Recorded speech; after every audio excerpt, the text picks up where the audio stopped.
Hola estudiosos, les voy a explicar algo con respecto a los compuestos cíclicos, los cicloalcanos. El más común de todos en la naturaleza es el ciclo hexano. ¿Por qué? Porque cuando escribimos, cuando tratamos de modelar y aparte cuando escribimos los 6 átomos de carbono en su forma de tetraedro formando el ciclo, observamos que prácticamente no hay tensión en esos enlaces y quedan muy similares a una molécula eh, de alcano que tuviera libre en las puntas. Pero en el ciclo hay que considerar algunas cosas que son bastante interesantes. La estructura más estable hay que aprender a escribirlo, ¿verdad? Hay varias formas de escribirlo. Una es trazar dos paralelas y luego completar los enlaces. Debería quedar este lo más paralelo posible a este y este lo más paralelo posible a este. Ahí tengo un ciclo hexano. Esa es una forma. Recordamos que empezamos por hacer estas dos paralelas. Si no, nos empiezan a quedar cosas muy extrañas, de verdad. Y esta forma es la forma de silla. Porque, bueno, es como una especie de reposera, ¿no? ¿Sí? Hay otros que escriben al revés. Escriben primero estas paralelas y luego como una B corta que une. Y esta debería ser paralela a esta y esta debería ser paralela a esta. Esta es otra forma de escribirlo. Me quedó medio flaquito. Voy de nuevo. Paralela, paralela, B corta y B corta. Ahí está. ¿Sí? Y esta también es la forma de silla. Es bastante similar. O sea, empezar por estas paralelas y luego escribir estas otras dos. Tendría que ser un poquito más así. Eso, ahora sí me queda mejor. No, tiene que ser más larga esta. Ahora. ¿Vieron que no es tan fácil? Capaz que a ustedes les resulta muy sencillo. Yo como dibujar no es de mi fuerte, tuve que buscar la manera de aprender. Así que el primero que escribo es o estas dos paralelas y después hago los vértices, las otras, o escribo, las dos son en forma de silla. O sea, si ustedes observan, en realidad es como si esto estuviera más así, ¿no? ¿Entienden eso? Es como si esta estructura que acá está bastante como plana, perpendicular al plano del pizarrón, bueno, en realidad estaría acá, ¿no? O sea, esto así. Este sería como este planito puesto así. Bien, lo hagamos como lo hagamos, cada uno de estos es un tetraedro, ¿sí? Entonces, como les faltan, cada uno tiene dos enlaces, les cuento que hay posiciones axiales y posiciones ecuatoriales. Por ejemplo, las posiciones axiales las voy a hacer en azul. Son paralelas entre sí. Entonces, cuando está como hacia arriba, este va para arriba, estas dos irían hacia abajo, este iría hacia arriba y este hacia abajo. Axiales. Bueno, vamos a hacerlo acá. Si está para arriba, si está para abajo, para abajo, para arriba y para abajo. ¿Ven que son paralelas entre sí todas las posiciones axiales de eje? ¿Sí? Muy bien.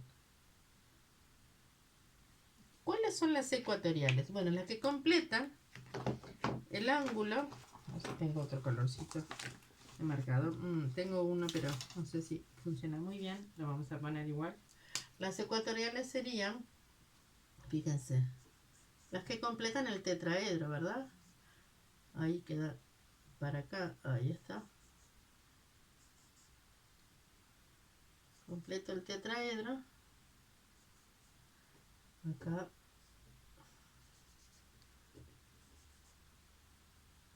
son más fáciles de ver. En este quizá, cómo dibujarla. Este como que iría para atrás.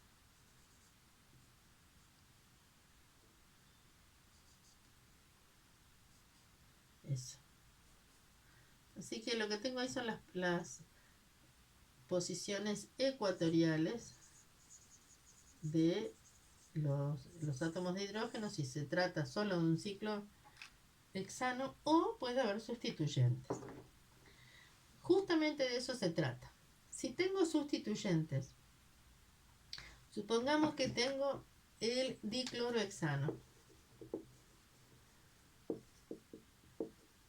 ¿sí? Diclorohexano y tengo, por ejemplo, le voy a llamar 1 el primero que ubique, así que tengo un compuesto donde puede tener un cloro acá y otro cloro, puede ser acá. Acá me falta un enlace, muy mal, una posición ecuatorial, ahí. Bueno, fíjense, tengo dos posibilidades. Esta es una posibilidad. Y entonces, ¿qué es lo que observo? Que los dos cloros quedan por arriba de lo que sería este plano. O sea, como un plano como hacia arriba de lo que corresponde a la superficie que cubriría este hexágono, ¿sí? Que en este caso sería este, por ejemplo, y este. Como verán, me queda uno axial en ambos casos, aunque lo represente, y uno ecuatorial para que me queden ambos para arriba. Entonces, esto, ¿sí? Cuando los dos están como por encima del mismo plano, o podría ser que los dos estuvieran por debajo del plano, ¿sí? O sea, voy a cambiar esto, si lo voy a poner por debajo. ¿Ven? Como que el plano acá sobrevuela estos sustituyentes. Bueno, entonces este que están los dos por arriba o los dos por debajo, en realidad es el 1, 2, 3, 4. 1, 4, llamo cualquiera de los dos, y este es el 1, este es el 4. Cis dicloro hexano, ciclo hexano, perdón.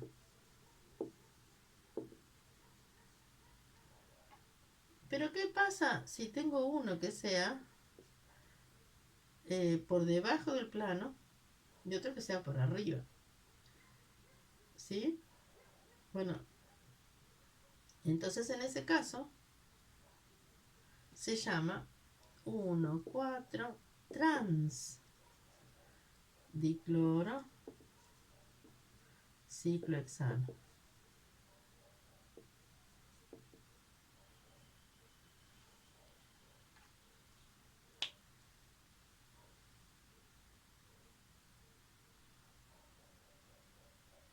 Uno, dos, tres, cuatro. Bueno, entonces, ¿para qué me importa esto? Bueno, resulta que en realidad, cuantos más sustituyentes ecuatoriales tenga una estructura, más estable es. Sí, eso recuérdenlo porque después es muy importante para nosotros, por ejemplo, los glúcidos, ¿sí? Donde tienen muchos sustituyentes OH. Bueno, cuanto más estable es más estable cuando logra ubicar en las posiciones axiales, más que en las posiciones ecuatoriales, más sustituyentes que en las axiales. ¿Por qué? Porque fíjense que si yo tengo dos posiciones axiales, ¿sí? En realidad acá tengo una axial y una ecuatorial. Acá tengo dos ecuatoriales. Bueno, quedan más lejos. ¿Sí? Si tuviera dos contiguos, vamos a suponer, ¿sí? Este y este. Este sería ya tri. O sea, ya no sería con este nombre, ¿sí? Y tampoco sería cis. Es solo un diclorohexano, ciclohexano. Bueno, fíjense que esta posición con esta quedan más cercanos entre sí, estos sustituyentes más grandes. ¿Sí? El átomo de cloro es más grande. En cambio, si los ubico en las posiciones ecuatoriales, quedan más separados entre sí, en el espacio, ¿no? Acá capaz que dibujado no se ve tanto. Entonces, un mayor número de sustituyentes para comparar dos estructuras con los mismos sustituyentes, ¿sí? En posiciones axiales, ecuatoriales,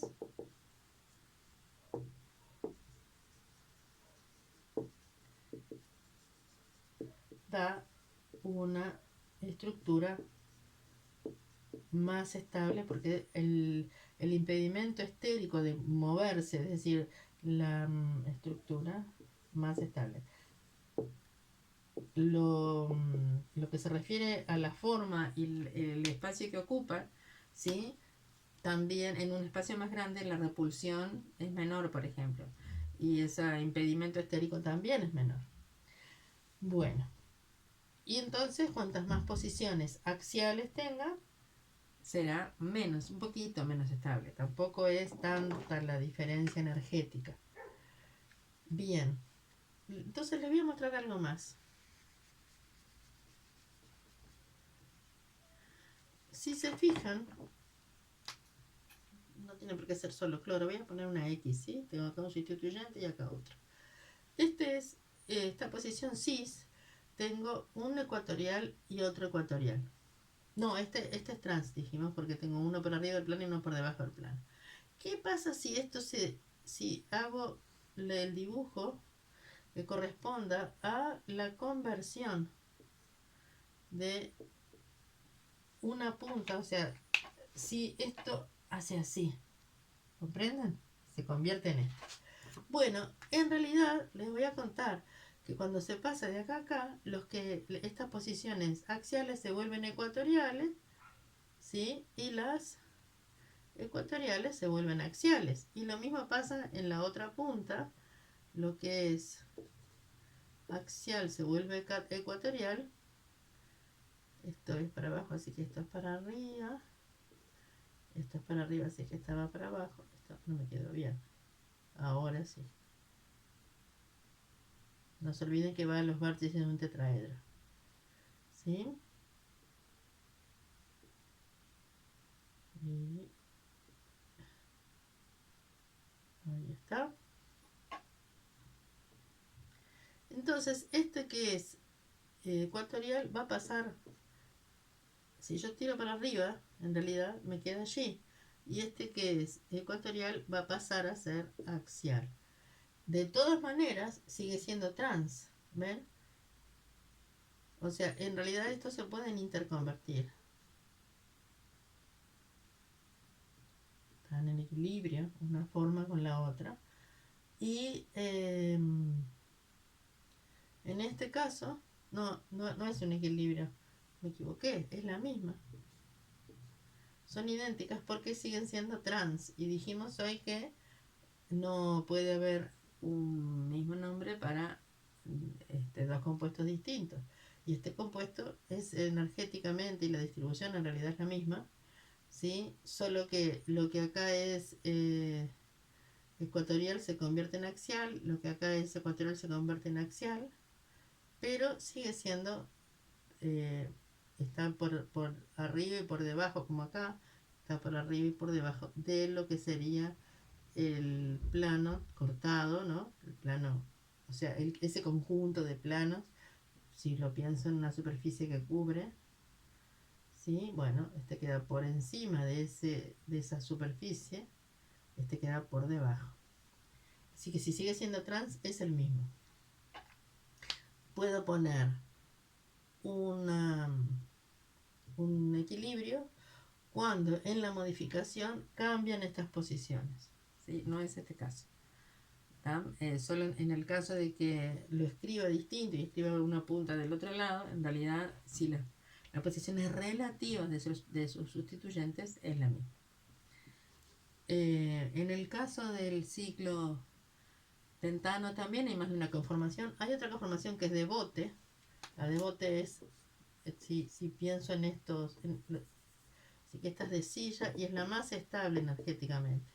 La de bote también hago las líneas paralelas para dibujarla, pero en lugar de hacer una punta hacia arriba y otra hacia abajo, o una hacia abajo y otra hacia arriba, hago las dos puntas hacia el mismo, la misma dirección y sentido. ¿Sí? Esta estructura es un poco menos estable porque empieza a haber algunas repulsiones, algunas formas de repelerse según los sustituyentes que tenga. Solo para el caso del hidrógeno es bastante estable también. Pero si tengo otros sustituyentes que no son hidrógeno, hay que pensarlo. Bien, ¿qué más me quedaba decir? Bueno, en cambio, una estructura, hay otras que es twisted, se llama, de como que algunas, los pueden buscar porque realmente es bastante mejor para visualizar que mis dibujos. Bueno, el de 5, el ciclo de 5 también tiene distintas posiciones posibles. El ciclo de 4 no es tan fácil de sintetizar porque tiene algunas, existe, pero tiene igual que el de 3, tienen algunas tensiones que se generan porque esos tetraedros pierden un poco la posibilidad de estar unidos como lo estaban. Bueno, eso es todo por ahora.